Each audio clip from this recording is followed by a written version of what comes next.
اے حبیب، انہیں آدم کے دو بیٹوں کی سچی خبر پڑھ کر سناؤ۔ جب دونوں نے ایک ایک قربانی پیش کی تو ان میں سے ایک کی طرف سے قبول کر لی گئی اور دوسرے کی طرف سے قبول نہ کی گئی تو وہ دوسرا بولا، میں ضرور تجھے قتل کر دوں گا۔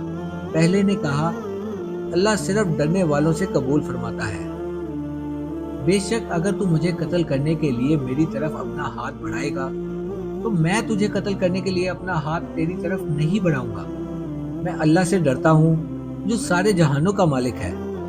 میں تو یہ چاہتا ہوں کہ میرا اور تیرا گناہ دونوں تیرے اوپر ہی پڑ جائیں تو تو دوزخی ہو جائے، اور ظلم کرنے والوں کی یہی سزا ہے۔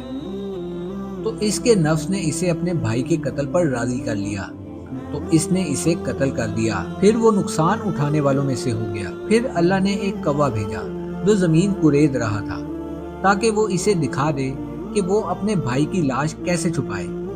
کوے کا واقعہ دیکھ کر قاتل نے کہا، ہائے افسوس، میں اس کوے جیسا بھی نہ ہو سکا کہ اپنے بھائی کی لاش چھپا لیتا۔